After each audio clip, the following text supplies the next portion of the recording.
అమెరికాలో ఎవరైనా పుడితే వాళ్ళకి అమెరికన్ పౌరసత్వం వచ్చేస్తుంది. ఇదే ఇప్పటివరకు ప్రపంచానికి తెలిసిన బర్త్ రైట్ సిటిజన్షిప్ రూల్. కానీ ఇప్పుడు ఈ రూల్కే అమెరికా అధ్యక్షుడు ట్రంప్ మరోసారి సవాల్ విసిరారు.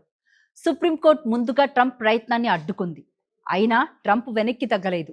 ఈసారి 2 కొత్త ఎగ్జిక్యూటివ్ ఆర్డర్స్తో కొన్ని వర్గాల పిల్లలకు అమెరికాలో పుట్టిన సిటిజన్షిప్ రాకుండా చేసే ప్రయత్నం మొదలుపెట్టారు. అసలు ఈసారి ట్రంప్ టార్గెట్ చేస్తుంది ఎవరిని? విదేశీయులు అమెరికాకు వచ్చి పిల్లలను కంటే నిజంగానే ఆ బిడ్డకు సిటిజన్షిప్ దక్కదా?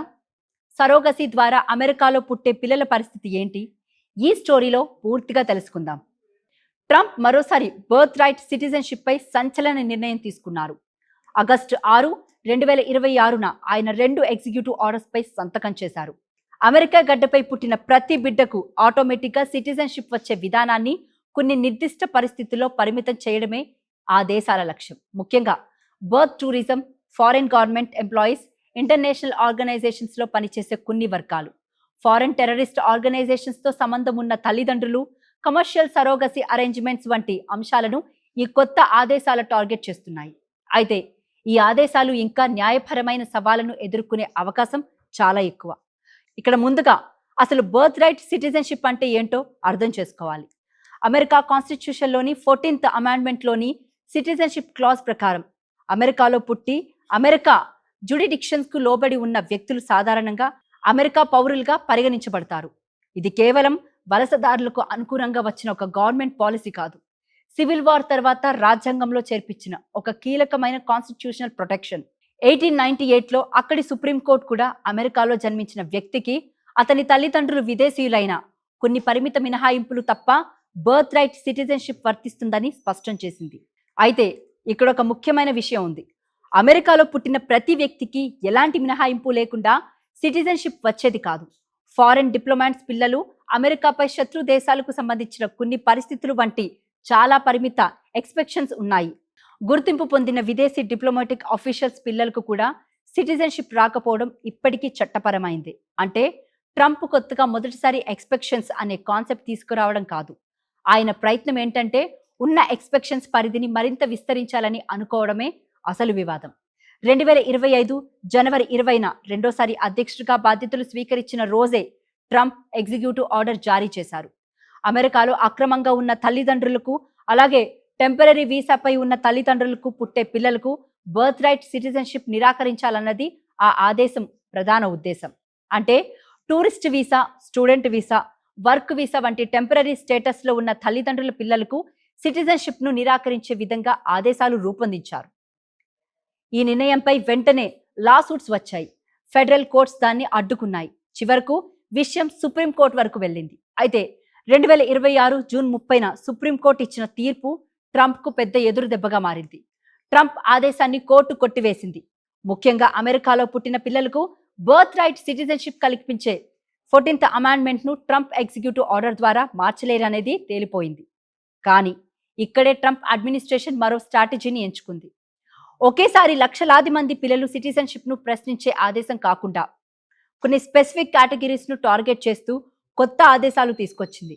అంటే మొదటి ఎగ్జిక్యూటివ్ ఆర్డర్ చాలా బ్రాడ్గా ఉంటే ఇప్పుడు తీసుకొచ్చిన ఆదేశాలు నారో అప్రోచ్ను అనుసరిస్తున్నాయి. ట్రంప్ అడ్మినిస్ట్రేషన్ వాదన ఏంటంటే సుప్రీంకోర్టు తీర్పును దాటేయడం కాదు, కోర్టు గుర్తించిన కాన్స్టిట్యూషనల్ బౌండరీస్లో ఉన్న కొన్ని ఎక్సెప్షన్స్ను స్పష్టంగా అమలు చేయడమే తమ టార్గెట్ అని చెబుతుంది. కానీ రాజ్యాంగం ఇచ్చిన హక్కును ఎగ్జిక్యూటివ్ యాక్షన్స్తో తగ్గించే ప్రయత్నమేనని కొందరు విమర్శలు చేస్తున్నారు. ఇప్పుడు ట్రంప్ ప్రధానంగా టార్గెట్ చేస్తున్న అంశాల్లో ఒకటి బర్త్ టూరిజం. బర్త్ టూరిజం అంటే ఒక మహిళ లేదా కుటుంబం అమెరికాకు వచ్చి అక్కడ బిడ్డను కనడం ద్వారా ఆ బిడ్డకు యుఎస్ సిటిజన్షిప్ వచ్చే అవకాశాన్ని పొందుతారు. ట్రంప్ యంత్రాంగం దీన్ని ఇమిగ్రేషన్ సిస్టంలోని లూప్ హోల్గా చూస్తుంది. విదేశీయులు కేవలం తమ పిల్లలకు అమెరికా సిటిజన్షిప్ కోసమే వచ్చే ఈ విధానాన్ని అడ్డుకోవాలని చెబుతుంది. కొత్త ఆదేశాలు ఇలాంటి ప్రయోజనాల కోసం వీసా పొందే పరిస్థితులను కూడా టార్గెట్ చేస్తున్నాయి. అయితే బర్త్ టూరిజం గురించి ఒక కీలకమైన తేడా ఉంది. అమెరికాలో పుట్టడం, బర్త్ టూరిజం కోసం ఉద్దేశపూర్వకంగా రావడం రెండు ఒకటే కాదు. ఒక విదేశీ మహిళ అమెరికాలో ఉన్న సమయంలో బిడ్డకు జన్మనిస్తే కేవలం ఆమె బిడ్డ ఫారినర్ అనే కారణంతోనే ఆ బిడ్డ సిటిజన్షిప్ కోల్పోతాడా అన్నదే కాన్స్టిట్యూషనల్ క్వశ్చన్. అందుకే ట్రంప్ యంత్రాంగానికి కూడా ప్రతి కేసును ఎలా నిర్వహించాలి, ఎవరు నిజంగా బర్త్ టూరిజం కోసం వచ్చారు, ఎవరు జెన్యూన్ మెడికల్ లేదా ఫ్యామిలీ రీజన్స్ తో వచ్చారు అనే విషయాలు చాలా క్లిష్టంగా మారనున్నాయి. ఈ కారణంగానే ట్రంప్ తీసుకొచ్చిన ఈ కొత్త ఆదేశాలకు కోర్టులో సవాలు ఎదురయ్యే అవకాశాలు ఎక్కువగా ఉన్నాయని చెబుతున్నారు. ఇక రెండో పెద్ద వివాదం సరోగసి. అమెరికాలో సరోగసి ద్వారా పిల్లలను కనడం అనేక దేశాల కుటుంబాలు ఉపయోగించే విధానం.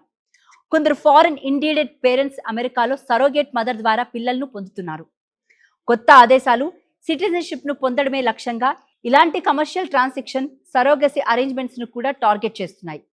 ఈ అంశం చాలా సెన్సిటివ్ గా మారడానికి కారణం surrogate mother, biological parent, intended parents ఈ ముగ్గురి లీగల్ రిలేషన్షిప్ ఒకేలా ఉండకపోవడం.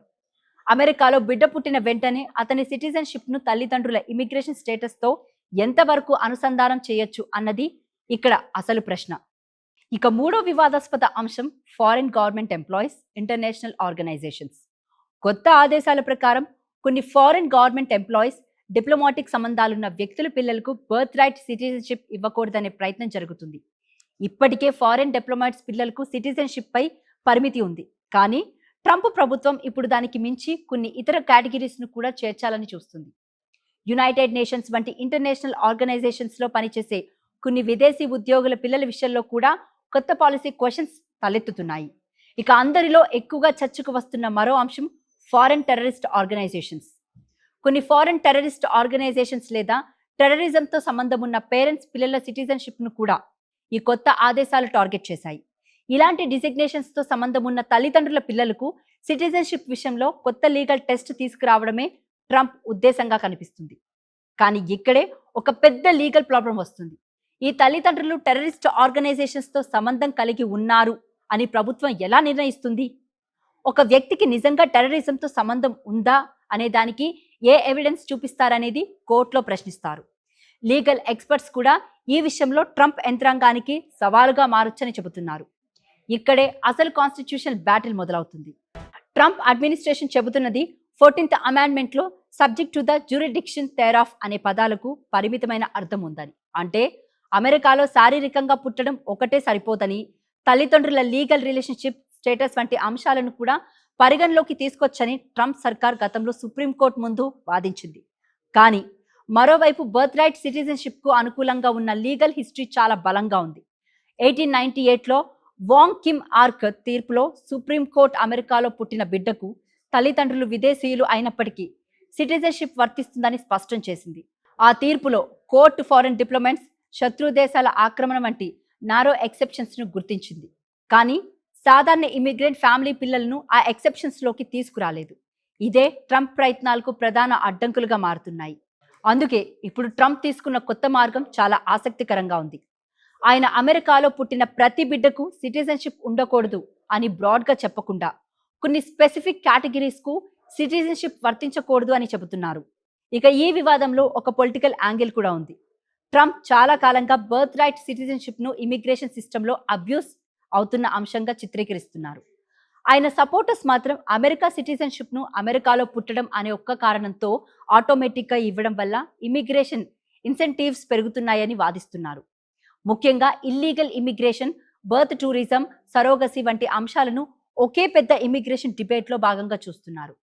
జూన్లో సుప్రీంకోర్టు ట్రంప్ కు ఒకేసారి బ్రేక్ వేసింది. ఆ తర్వాత ట్రంప్ వెనక్కి తగ్గకుండా మరింత నారో లీగల్ రూట్ లో మళ్లీ ప్రయత్నించారు. ఇప్పుడు మరోసారి కోర్ట్ బ్యాటిల్ మొదలయ్యే అవకాశం ఉంది. ఈసారి కూడా ట్రంప్ ఓడిపోతే బర్త్ రైట్ సిటిజన్షిప్ పై ఆయన ప్రయత్నాలు మరింత పెద్ద కాన్స్టిట్యూషనల్ డిబేట్ కు దారి తీసే అవకాశం ఉంది. ఒకవేళ కొన్ని ప్రొవిజన్స్ కోర్టులో నిలబడితే అమెరికాలో పౌరసత్వం ఎవరికి ఏ పరిస్థితుల్లో వస్తుందనే విషయంలో దశాబ్దాలుగా ఉన్న లీగల్ ఫ్రేమ్వర్క్ లో కొత్త మార్పులకు దారితీయొచ్చు. అంటే ఇది కేవలం ట్రంప్ తీసుకున్న మరో ఇమిగ్రేషన్ ఆర్డర్ కాదు. అమెరికాలో ఎవరు అమెరికన్ అనే ప్రశ్నకు కాన్స్టిట్యూషన్ ఇచ్చిన సమాధానాన్ని ఎంతవరకు మార్చగలరన్న పోరాటం. ట్రంప్ ఈ పోరాటాన్ని ఎంతవరకు తీసుకెళ్తారు? సుప్రీంకోర్టు ఈసారి ఏం చెబుతుంది? ముఖ్యంగా భారతీయ families, H1B parents, students, surrogacy ద్వారా కుటుంబాలను ఏర్పరచుకుంటున్న ఫారిన్ నేషనల్స్ పై దీని ప్రభావం ఎంతవరకు ఉంటుంది? ఇప్పుడు అందరి చూపు అమెరికా కోర్ట్స్ పైనే ఉంది. మరి దీనిపై మీ అభిప్రాయం ఏంటో కింద కామెంట్ సెక్షన్లో కామెంట్ చేయండి.